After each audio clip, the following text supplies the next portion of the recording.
just constantly being open to learn from mistakes, right? And take the next step forward. And if you've messed up and you fell over, that you get back up and that you learn, right? Okay, why did I mess up? Why did this go wrong? What can I do the next time to not have that happen?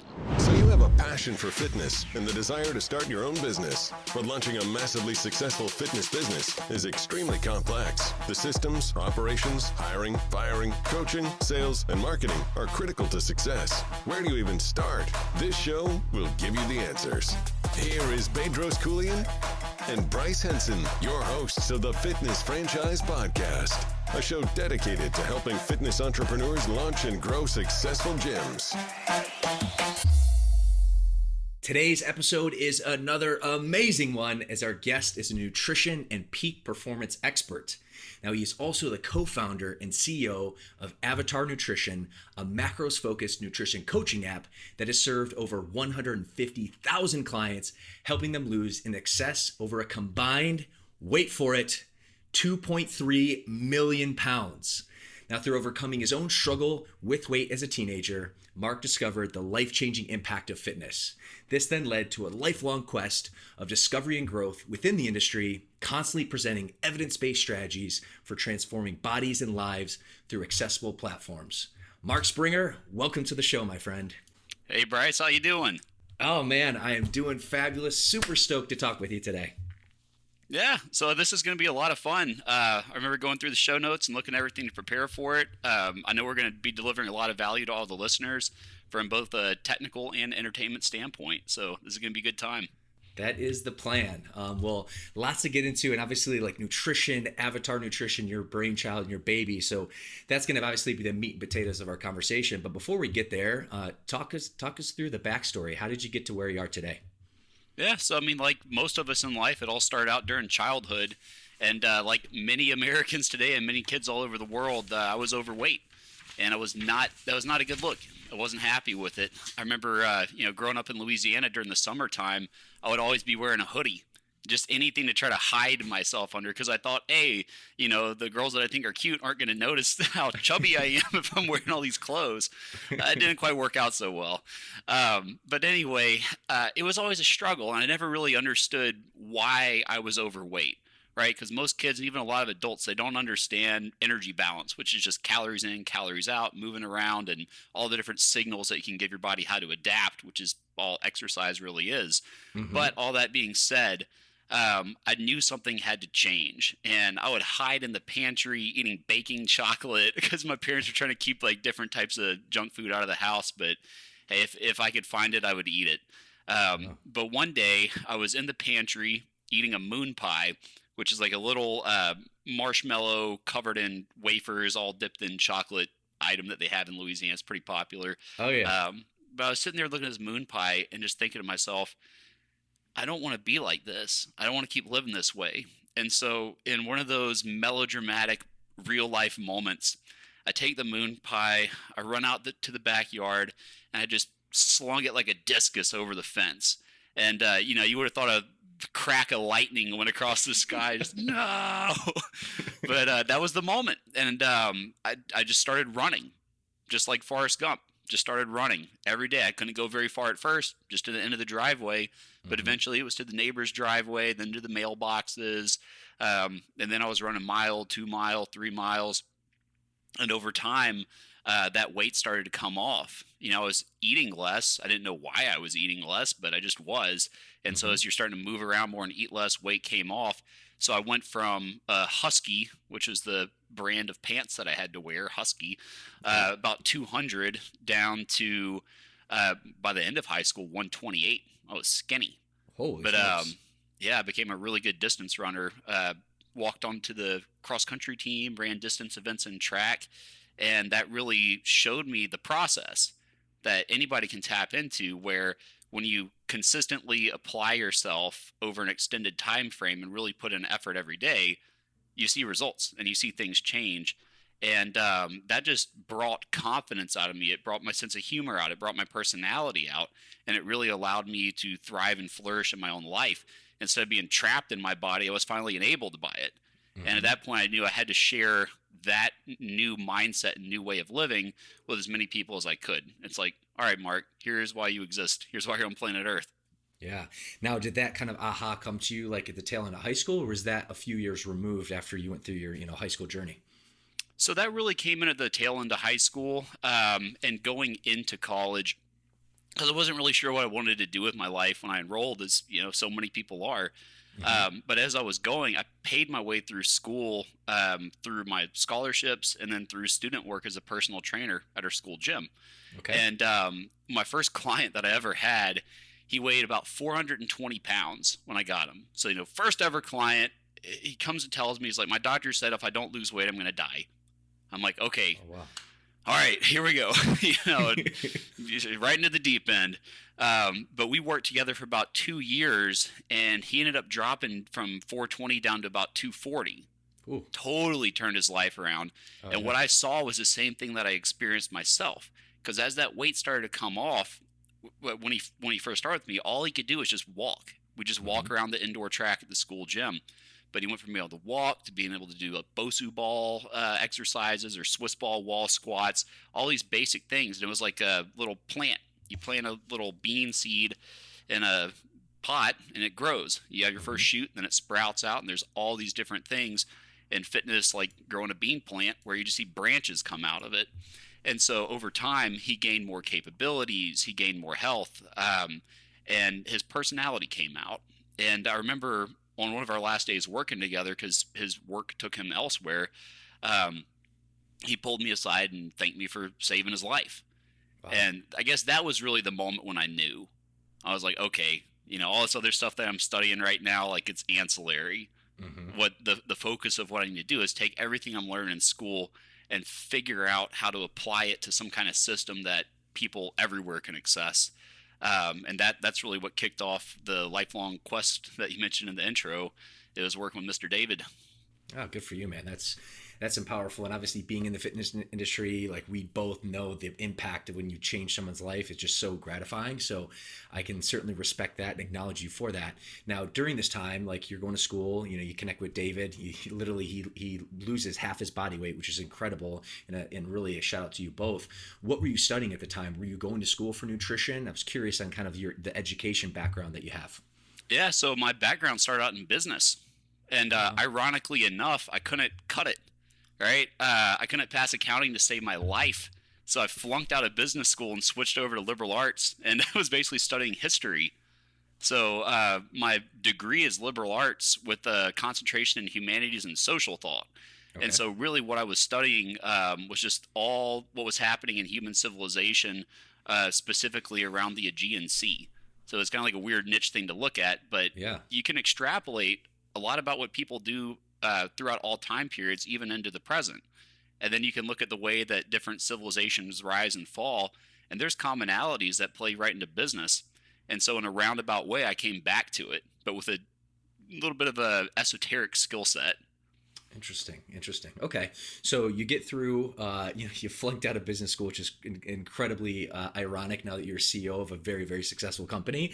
But you had a change in pace. But you finish your college degree, you ultimately connect and really have this big aha with yourself with fitness, and you pass that on. What was the I guess next step after you graduated college? What was that, I guess, post-college career look like? What were you doing? And I was curious, all leading into obviously Avatar, but curious if you can provide some insight to that aspect of your life post-college. Right. So immediately after college, I went back, so grad school. And I was studying sports administration, because at that point I knew that I wanted to do something involved with fitness as a career. And I wasn't sure what it was, if it was going to be training people, starting a business, or what have you.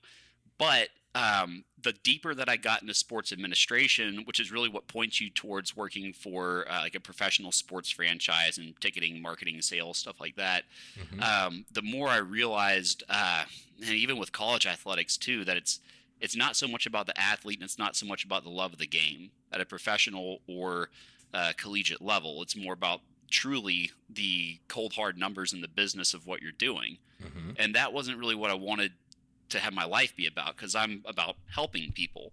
And so if you're trying to boost up revenue for the New Orleans Saints or the Clippers or some other team, that's not so much about helping the individual or making a real impact on somebody's life.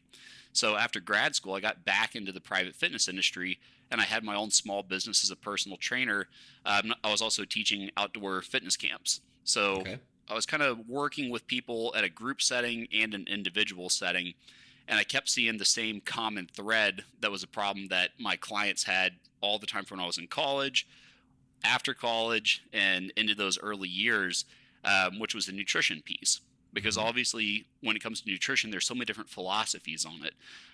Obviously, you've had keto become really big recently. You've had paleo diets, vegan diets, Atkins diet, South Beach diet. And you could just go on forever with all the different grapefruit diet, everything. Like, it's just constant, and people don't know what they need to do. But that's because the wheel keeps being reinvented.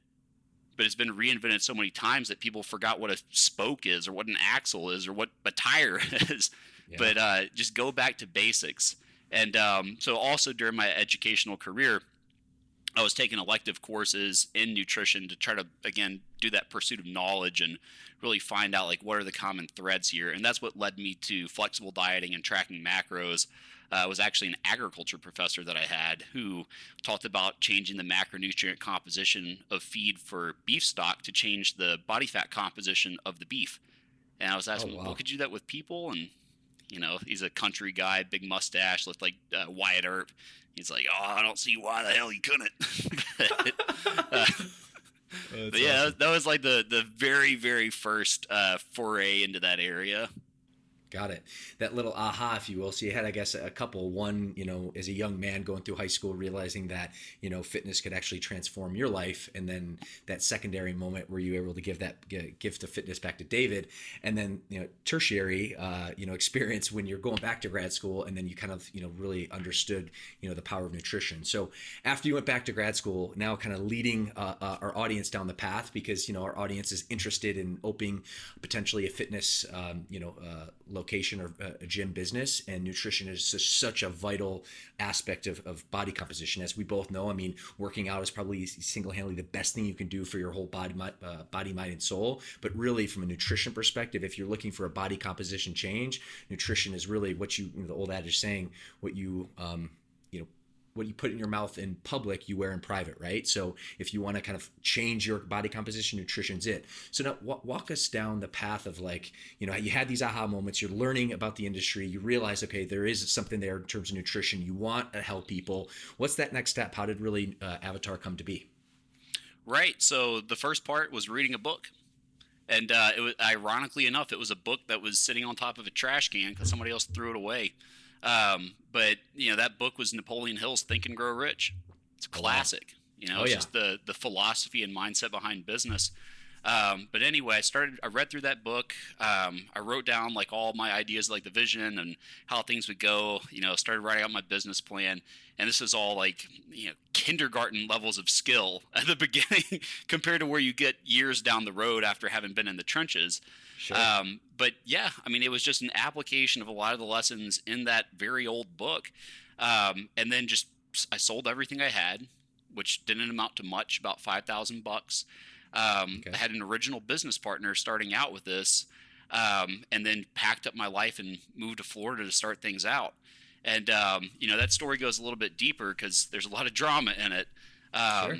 But, that happens. That happens with life. And I know there's a lot of advice that I want to give out to people that could help them avoid some of the problems that happened with that. But yeah, it was just jumping off because there's three of us. And at the time, my girlfriend was also another partner. And, she moved with me out there to Tampa, Florida. And we both had left our entire lives behind to kind of, jump off a cliff and build an airplane on the way down, because it was an unusual journey. Because when you think of most tech startups, they'll have investors and they'll have seed funding and they'll have their runways and different mentors and guides, but none of it, right? All it was the vision of what we wanted to create, which was a system that would give access to people to the flexible dieting approach, and have everything all in one spot. Nothing like it existed. It was a brand new thing. And so we packed up everything, moved out there, and fought off every level of Hades, to finally bring it to light. But yeah, you can definitely ask for more specifics on that because that's a long story. I know we're limited in time. Well, I'm going to dive in a little bit here, but I know you from Louisiana, you talked about the journey of moving. I know you're now in Austin, Texas, which is kind of this technology hub. Specifically, why did you move to Tampa to launch the company? That's where the business partner was, and so he had a pretty big name in the industry. And that's what we wanted to do, was basically have him come on as someone who had experience in the world of online coaching and Yep. also had a lot of the credentials behind his name, but to basically act as like a face of the brand. Hmm. And so he was out there, and unfortunately, we didn't get to see him much when we first moved out there. But still, we had a small web development company that we worked with, and they kind of helped put together the front end of the website. Um, and at the time, they didn't even put a back into it. And so anybody who knows software understands that if you're going to be maintaining people's data, you need to have tables that the data can go into. But we were totally new, total rookies. None of the three of us knew the difference between a front end and a back end. So it really was just a pure force of will to turn this thing from a concept into an actual business. And then taking it each step down the road to the next iteration that it became. There's a lot of pain and a lot of learning. But for any entrepreneur, I'm sure they understand this because it's not just a straight line up. No, no, sir, it is not. And actually, I'm, if you'd be so kind to articulate a couple of the big kind of obstacles in your way, because you mentioned that when you first moved there, then drama ensued, which I think any entrepreneur can relate to and resonate, because to your point, it's not a straight line. It's a jagged line. It's take it two steps forward, one step back, sometimes three steps forward, three steps back. So could you share with the audience maybe one or two big challenges during that time frame, aside from what you just listed? And then also too, like the learning lesson, because there's a lot of value, as much as it is valuable to provide successes and wins. Many times, actually, the biggest value is actually going through a learning lesson or a loss, but then actually learning it from it. So you can kind of share maybe one or two, big stories, challenges that you either overcame or learned from in that process. Oh, definitely. So one thing, if you're going to go into business with another person, have an operating agreement. So that's a legal document that you and the person that or people that you're going into business with all sign off on. That's a contractual agreement as to how you're going to operate the business and what your relationship looks like. And so a mistake that a lot of people think is that, oh, you only want me to sign this because you don't trust me. It's like, no, no, no. I like how our relationship is, and I want it to stay good. Yeah. And if you want your relationship with a business partner to stay positive and stay how you envision it and agree to envisioning it from the beginning, create that operating agreement, because that's where we got burned. So our original partner ended up having a lot of problems in his personal life that he started trying to literally bring into the business, and that was, as you can imagine, problematic. Oh yeah. Right? He had an affair, was trying to force us to hire the woman he's having an affair with to get her in the country, and big mess. Ooh. Right? And so that's what led to the split, but we did not have an operating agreement.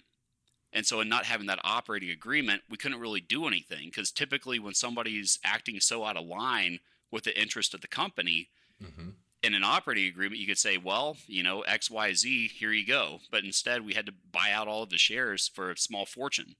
So that literally would have saved us a fortune had we simply had that document in place.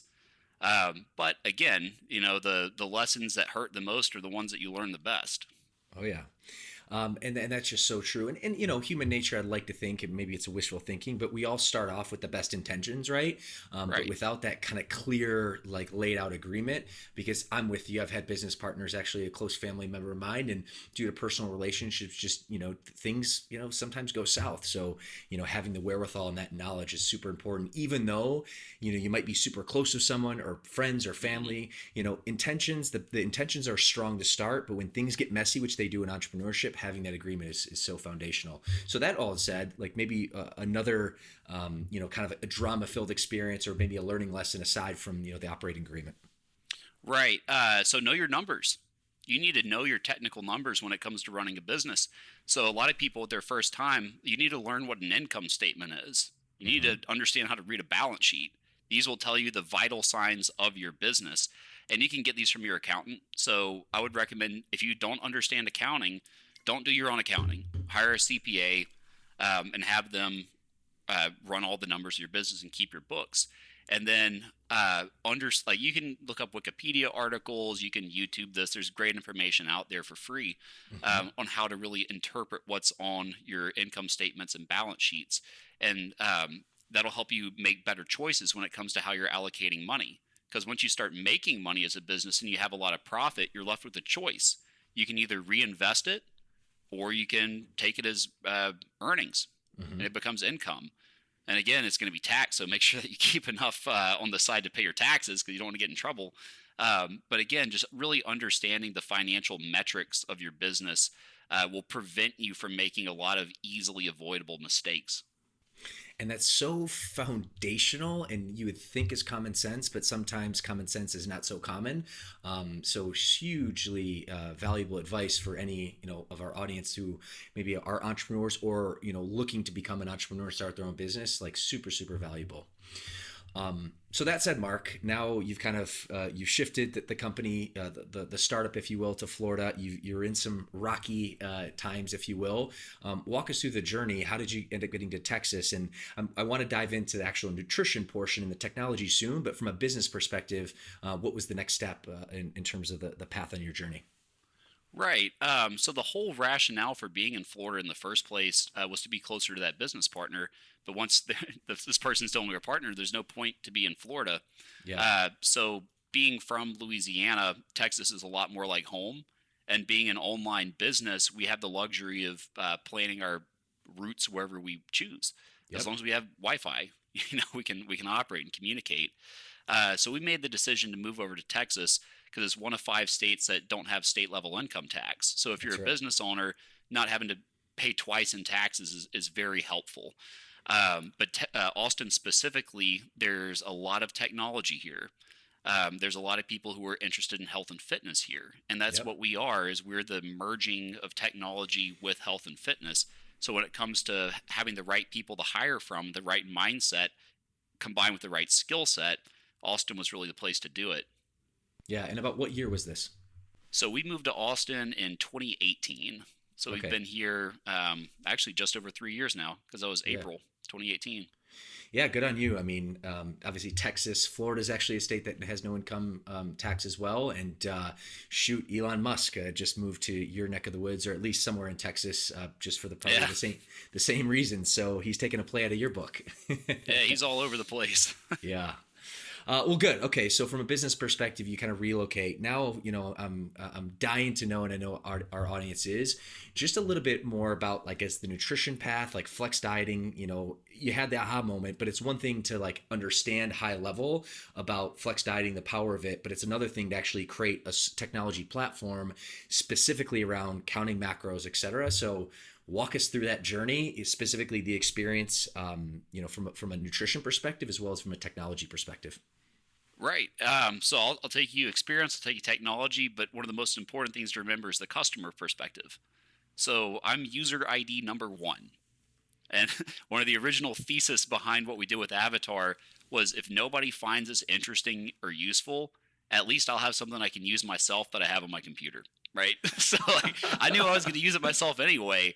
But with that in mind, and always being a user of your own product, you'll be able to empathize and understand what the other people that could potentially use it are going to want, and what they're going to run into, what they're going to go through.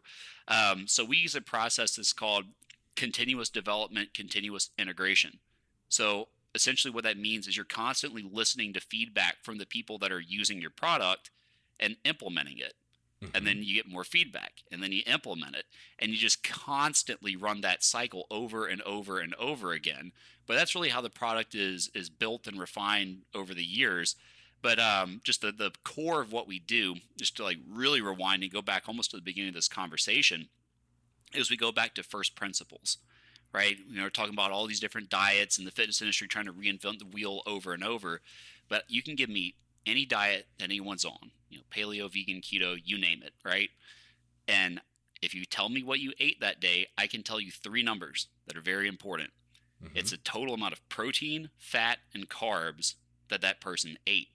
And it doesn't matter what diet you're on, no matter what, you are eating those macronutrients.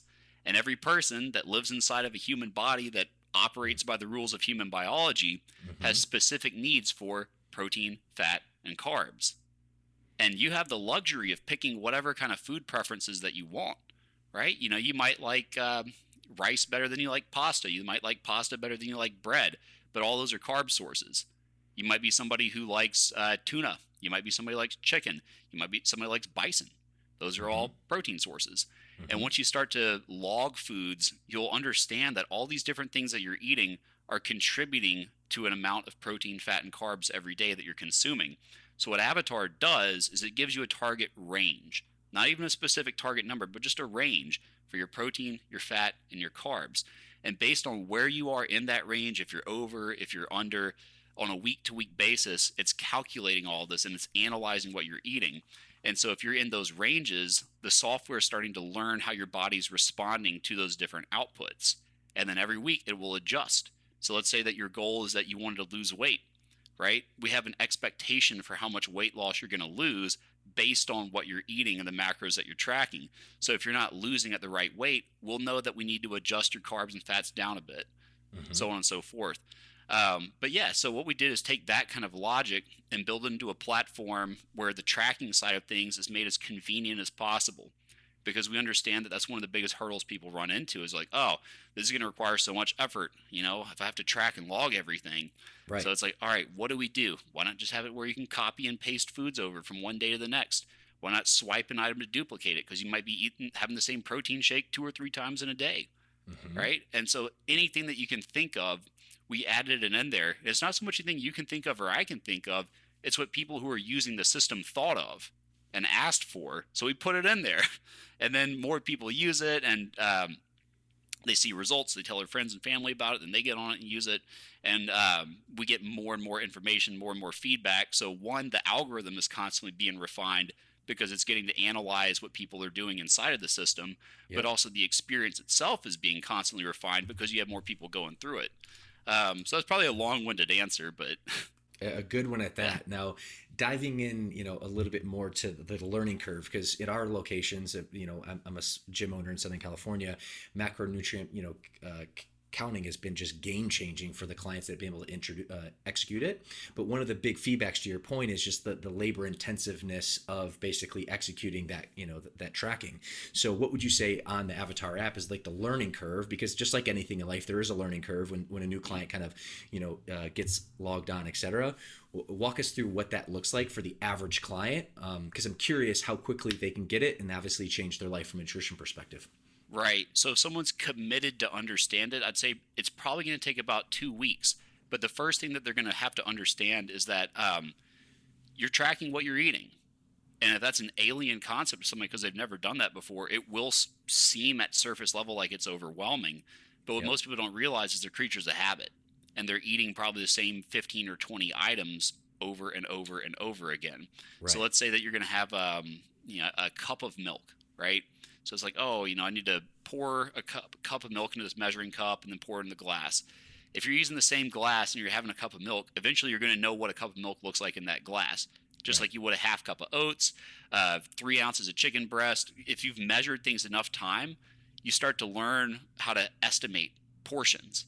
And once you can estimate portions, it's just like tying your shoes, and you can go quickly. And then you might be out at a restaurant. So then all you have to do is pull out the app, search for whatever the name of the restaurant is and the food that you're eating there. Or maybe you're at a gas station and you got a snack there. Then you just scan the barcode. But either way, you're going to start learning to look at nutrition labels. And so let's say that you're trying to lose weight, so you don't have a ton of fat and carbs to work with. You look at a meal replacement bar and you're like, wow, this has 85 grams of carbs. You might not have thought about it before because you just looked at the front of the label where it's marketed as being like the paleo bar. Right.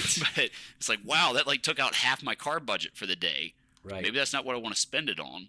And so then you start looking at your protein, carbs, and fats as like little crypto macro currencies that you can spend on food.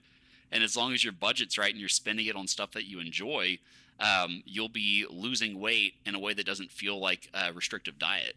Yeah, just incredible. From your perspective, and I love the fact that you said that you're your 0001 client, and the fact that you've been taking this integrative feedback loop, which is what I coach and consult gym owners all the time. It's like, you better be taking your sessions at your gym, because at the end of the day, that's going to give you a lot more visibility to the experience that you're offering, and then you can course create better, continue to improve that. So from your perspective, like, how do you eat? How's your own nutrition? And I was just, curious for the audience at home, because who better to kind of get some nutritional coaching advice from, the creator of Avatar? Oh, definitely. So again, everybody's going to eat a little bit differently because we all have our own preferences. For instance, like, I don't like ketchup. I'm like that one weird guy that said I don't like ketchup on my hamburgers. But like, everyone's going to be different. But that being said, I will give you some hacks, because most people who've never tracked before, the hardest thing that they're going to run into is meeting their protein goals. So buy protein powder, right? Buy protein powder, get ready to drink protein shakes. That will make your life so much easier. Because if you don't have time to cook, like, I'm a pretty busy guy.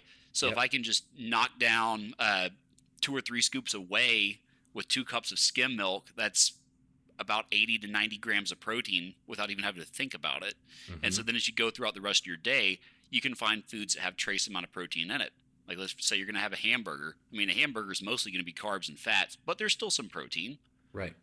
Or you could even have like a smoothie, right? Go to Smoothie King and have a smoothie.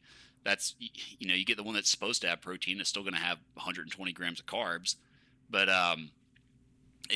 they share the information there. But yeah, there's other things too, like low-fat string cheese, low-fat cottage cheese, Greek yogurt. These are a lot of things that are just kind of staples that you might want to have around.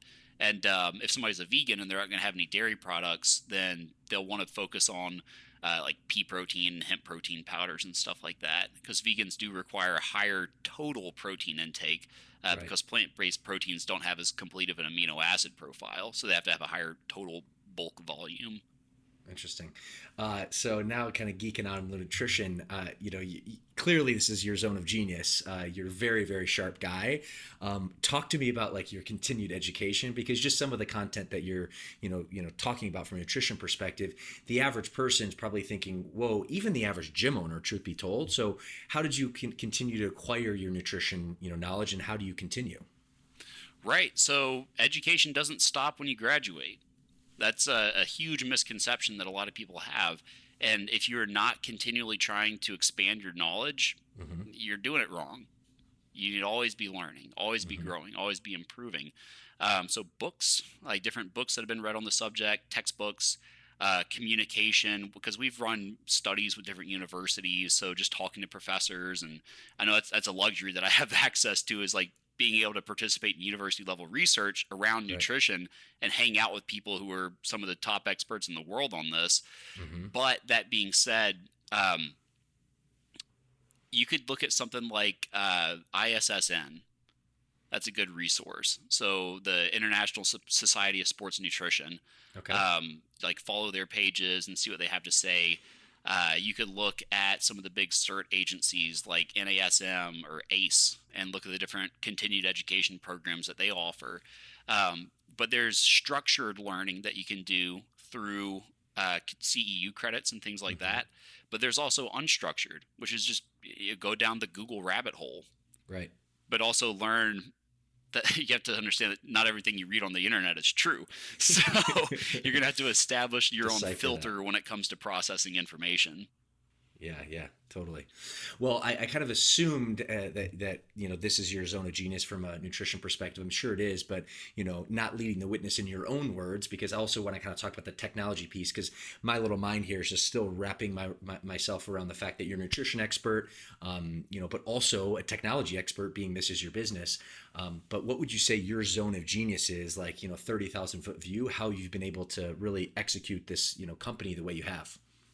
Right. That's a great question. So, I mean, everybody has their own qualities that are unique to them. And if I had to put call it a zone of genius, it would be able to exist within any kind of different world you can imagine. Right. So what I mean by that is be able to interact and engage with developers, right? With customer support people, with customers that are hedge fund managers, and with customers who live in the lower ninth ward. right? But be able to break bread and have dinner with anyone, right? Whether it's Elon Musk or the school janitor, and being able to really connect on a direct level. So I think if anything, if there's a zone of genius, it's just being able to connect with any person. And so if you can connect with any person, you have a much greater ability to help every person. That's the way that I see it. Amen to that. Now, not to go to Elon Musk, but we've brought him up a couple of times. And the one thing that you laid out is when you're kind of developing this strategy in terms of flex dieting, et cetera, taking into account the principle of first principles, which very candidly, I had never heard of until about a few years ago when I started becoming obsessed with Elon Musk. And he credits actually first principles to how he started Tesla and SpaceX. It's just a critical way of thinking. So just to kind of, double down on that, how did you first come up with the concept, or at least learn about it, so that way you could basically execute flex dieting? It was precisely through critical thinking. So if there's the one most valuable thing that I learned in my undergraduate education was critical thinking, because that's what they hammer on in liberal arts education.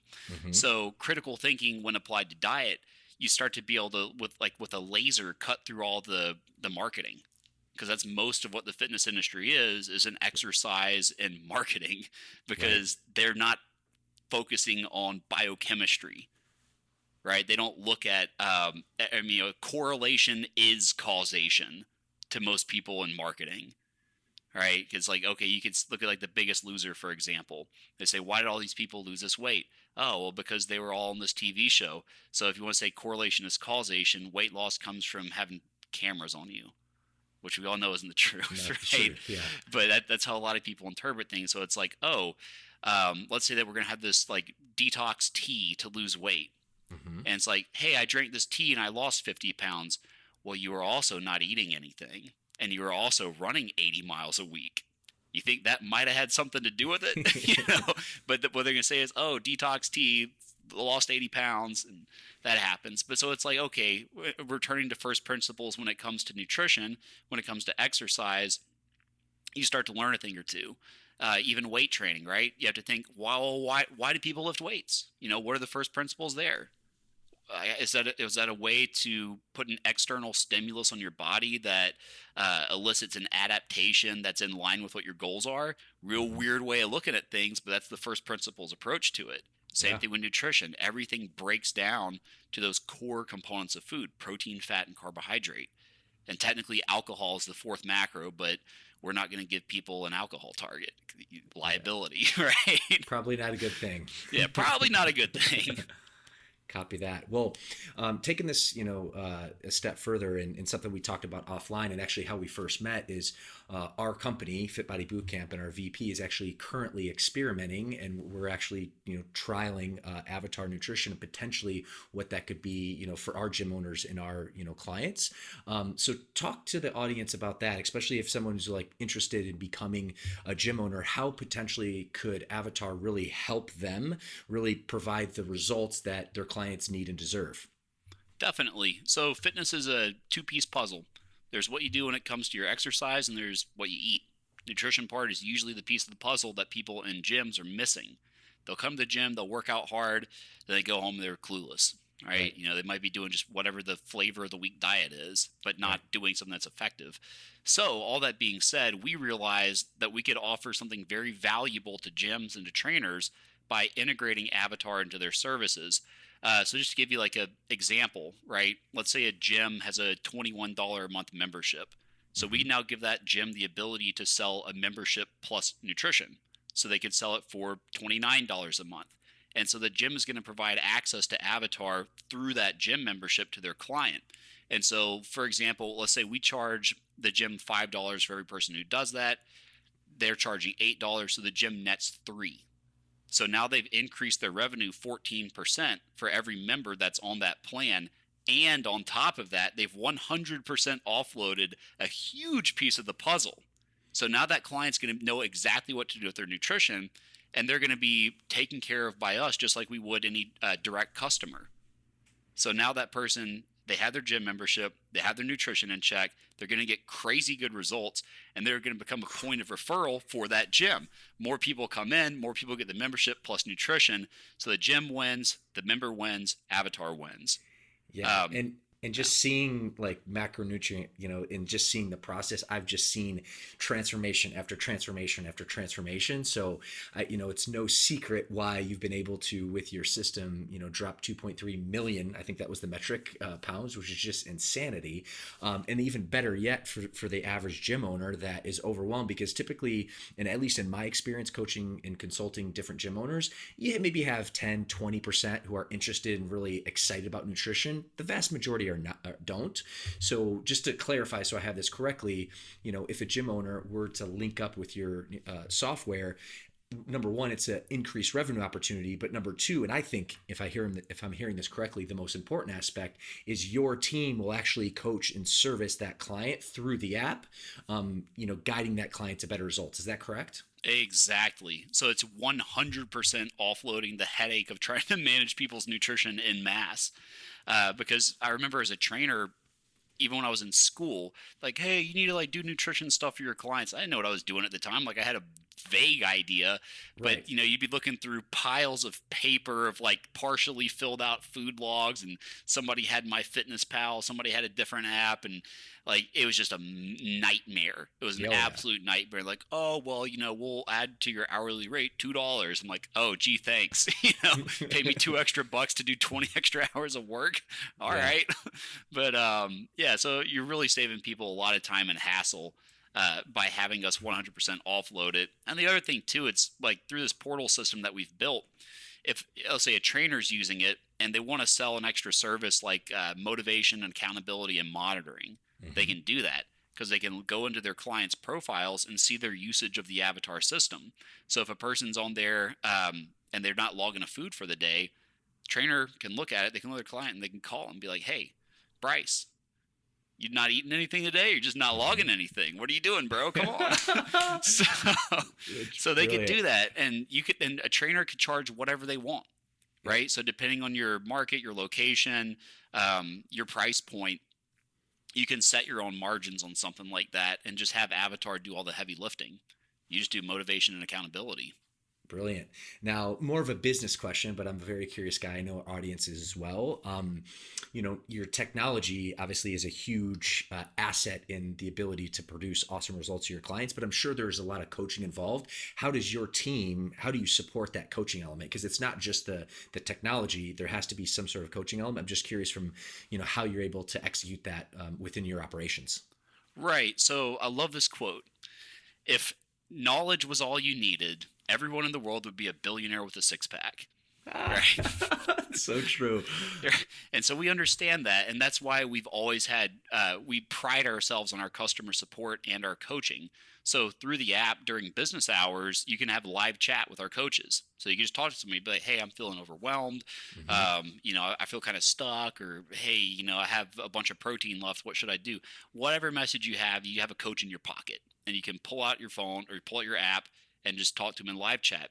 Or if you have a more detailed thing, you can fill out support tickets, you can add attachments, and we can provide you with an absolute top tier level of service and really make sure that you overcome any obstacles between where you are now and where you want to be as far as your goals go. Yeah, interesting. And that's super important. And it's something that, we were talking offline, but, your company and, it starts with a leader, right? Your fanatical focus on really going the extra mile for your clients. Actually, at Fit Body Bootcamp, one of our core values is exceeding expectations. So from your perspective, how do you think really that ties in to the success that you've achieved, not only for your clients, but as a company? Oh, it's everything. Because that was always the mindset from day one. And we ran into a lot of trouble in the early days. For instance, when we first launched, like I said, we didn't know the difference between a front end and a back end. We had a website that existed, and it could take people's information and it could take people's payments, but it wasn't cataloging data, so it broke. So we had a couple thousand people come on it first, and nothing worked. What a way to launch. It's like starting a race with your shoestrings tied together, right? Fall flat on your face. And so there were angry emails that were coming in faster, not than we could answer them. They were coming in faster than we could open them. Oh. But I realized, and at the time it was just the three of us, right? But I realized that every single one of those angry people on an email was a person who was trying to do something better for their body and for their life. So no matter how mad they were, however nasty they worded things, I would try to help them. right? So it was answer them, treat them like a person. And most people, they expect, oh, it's just a website. I'm not going to hear from anybody. But when they heard from a person, they gave them a personal and caring response to really try to help them out and then work through problems, work through the technical difficulties. A lot of people are like, oh, wow, this is really cool. And so we were able to take the people that didn't get that didn't want refunds and didn't get refunds, wanted to stick with us, and then start putting that money into hiring more freelance developers to kind of like patch up the back end. And it was this constant process. But the one thing that kept it going was taking care of people and going the extra mile for them. I had this thing, it's called like a GUI, which is just a graphical user interface, or like basically a step beyond a command line in a computer. And I was like calculating 1,200 people's macros by hand. Right, about 20 hours a day, just nonstop, boom, boom, boom, boom, boom, and like all the while trying to coordinate, a freelancer here, a designer there, right? Like, because our bank Chase, they froze our account because they thought it was fraud, because there were so many transactions that hit it all at once, and so like trying to handle things with the bank, right? But you can't juggle chainsaws for years of your life. Right. There's a time and a place for everything. And that was the first few months of the business. But once things started to kind of stabilize, the lessons that were learned there of take care of your people is your top priority. Yeah. That has been our anchor through every storm. Well, good on you. And there's no secret that's a huge element to success. And I'm sure you maybe know of him, a very successful entrepreneur, which I cite all the time. His name's Russell Brunson, and wrote a few awesome marketing books. And one of his big things is that you need to focus on being a client-centric company and not a product-centric company. Because when you focus on the client, the product will change and evolve with time. And ultimately, that's really what you're looking after, versus if you focus totally on just a product-centric company, eventually your product will be obsolete, and that's the wrong focus. You'll end up, being out of business, which obviously no one listening to this wants. So right. Good insights there, and I really appreciate you sharing that. Now, one last thing from a business perspective, you talked about the technology hit, glitches, etc., which is, with any business, but I credit you so much for obviously just being a very sharp guy, Mark, extremely dialed in with nutrition, but you've also laid a lot of groundwork in terms of solving the technology piece. So can you share with our audience just a little bit about like how you've acquired so much knowledge and really how you've managed both the nutrition and a technology piece specific to technology? It's approaching problems with a clear head, right? Because you can, this is a really valuable piece of information that should help with every aspect of anybody's life who's listening to this. But as you go through life, there's events that happen, right? Things happen. And the way that we process those events is by creating narrative. And so we'll tell ourselves a story about something that happened. And over time, you can get so caught up in the stories that you tell yourself about things that happen that you get separated from actually addressing the factual thing right in front of you. Yep. So with that being said, just constantly being open to learn from mistakes, right? And take the next step forward. And if you've messed up and you fell over, that you get back up and that you learn, right? Okay, why did I mess up? Why did this go wrong? What can I do the next time to not have that happen? And really just repeating that process of staying on the court, right? And you stay in the game, even though you're getting your butt kicked, right? Yeah. But you stay in it, and you're continually learning and increasing your experience and increasing your knowledge. Because like I said, like I didn't have a technical background coming into this, but we're a technology company. And now I'm much more well-versed when it comes to development. I can even do a few programming languages now, not well, but well enough to communicate with the developer so I can understand what their needs are. Wow. But it's just, you learn little things by always having an open mind and always being attentive to what's going on around you and what the needs of the people are within your organization. And then instead of just, always like punting it to somebody else, you go see for yourself. Random book recommendation that I have is called The Toyota Way. So Toyota Motor Company, they came up with a principle called lean. So you hear about, do you follow lean principles? That's what Toyota came up with. And there's many different principles that they have. One, I think the Japanese word is like hinjunka, but hinjunka basically means go see for yourself. Right. So that's what they had their managers do, is instead of just staying in their offices, they'll go walk the floor. So you walk the floor of the plant. They had this thing called a Kanban cord. So a Kanban cord is what happens in their factory, if something goes wrong, if there's a defective part, somebody will pull that cord, and that entire section of the factory stops until they figure out what caused the problem, and they completely fix it. It's, won't that like break the workflow of the factory to run? Well, yeah, but they're never going to have that problem again. And so you fix that problem then and there. But there's so many great principles, even from auto manufacturing, that you can extrapolate to anything else that you're doing. And again, that book is called The Toyota Way. The Toyota Way. Yeah, never heard Really of it before. powerful. Mm-hmm. Awesome. And also too, I mean, kind of going back to, the feedback loop and critical thinking, these are kind of common messages. And when I'm listening to you, Mark, that, kind of are common themes, at least from what I can tell upon the success of both you and your company. So. Well, thanks. Copy that. Well, I wish I had you forever. Unfortunately, I don't, but I still have a few minutes left. So I want to kind of transition to the quote unquote lightning round, just to basically extrapolate some really just hard hitting knowledge bombs, if you will, for our audience before we shoot for the day. So my first question in the lightning round would be, Mark, what are you most passionate about today and why? I think it's helping people. That's what it's always been. That's just remained a constant. So our life is short, right? We all die one day, and what matters is the impact that you make, and every little action and choice, holding the door open for somebody, helping somebody avoid becoming diabetic, like whatever it is, you create a positive ripple. And so I think that this world can either be a heaven or a hell. It just all depends on how people treat each other and help each other or not. Yeah, well said. All right, next up, this is now kind of looking at your younger self, taking a 30,000-foot view. Now, forget about all the success that you've had, scaling, technology company, being super successful with all the growth. Looking back at your younger self, what would you say was the one big obstacle in the way, the one big thing holding you back, and how did you overcome that? I think that would have to be seeing myself the same way that other people saw me. So a lot of people have what's called imposter syndrome. Mm-hmm. And that's where no matter like how strong you get, how successful you get, you just never really accept that for yourself, because so many of us, whatever our backgrounds, you don't want to see yourself as somebody who's important. Right. But being able to break a friend of mine, she's her name's Christy. She's president of a local news channel here in Austin. Okay. But she really sat me down one day. She's like, you need to start seeing yourself the way that other people see you, because in the world of entrepreneurship, there's a lot of posers.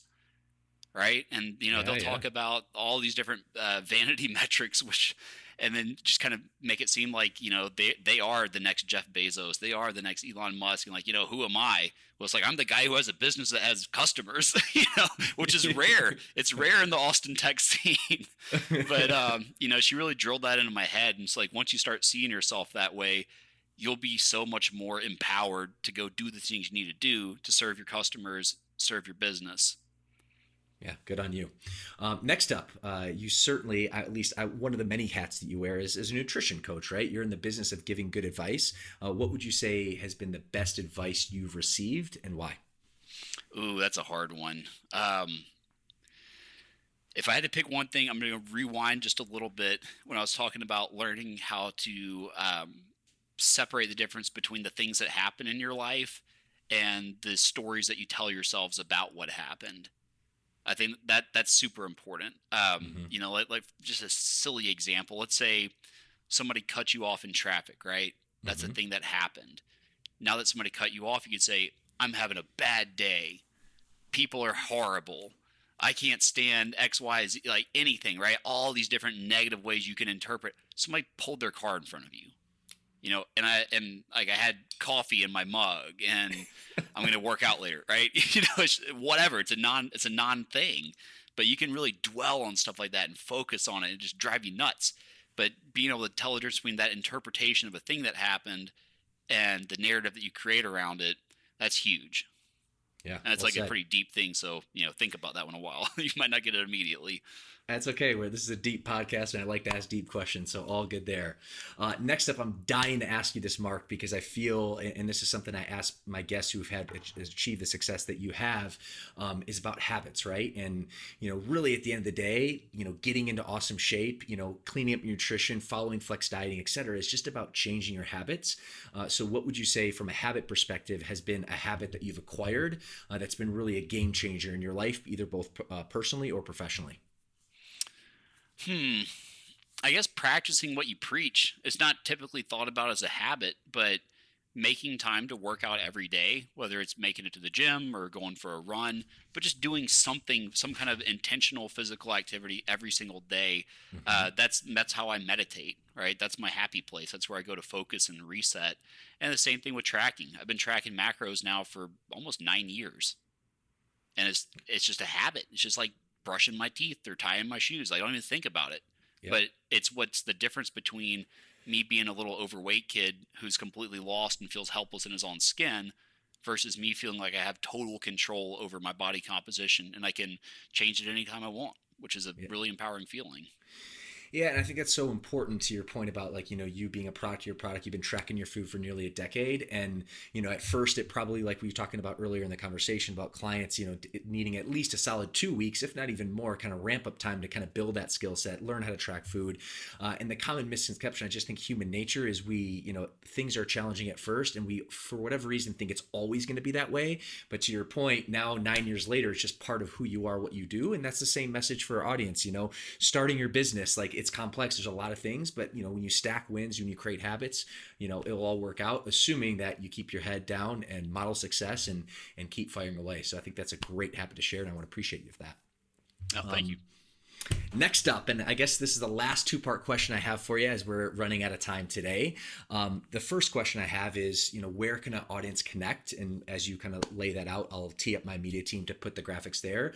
But that's the first part of the question, where can our audience connect with you? And the second question would just be finish with a bang. We've learned a lot from you over this last, going on an hour. What would be the best parting piece of wisdom that you would give our guest and our audience to better their lot in life or in business or both? Awesome. So connection first. I guess if you have a gym or you're a trainer and you want to use that portal, just email me, right? You can email me directly. It's Mark, M-A-R-K, @avatarnutrition.com. Easiest email in the world to guess. You could also contact us through the website if you wanted to do that. And if you wanted to see what the shenanigans of my personal life, you can follow me on Instagram, which is at mark.f.springer. But those are the best ways to connect with me. Awesome. Oh, and the parting wisdom, right? This is something that I've discovered in business and relationships and finance, and of course with health and fitness. I call it the TCE formula. With time, consistency, and effort, you can do anything.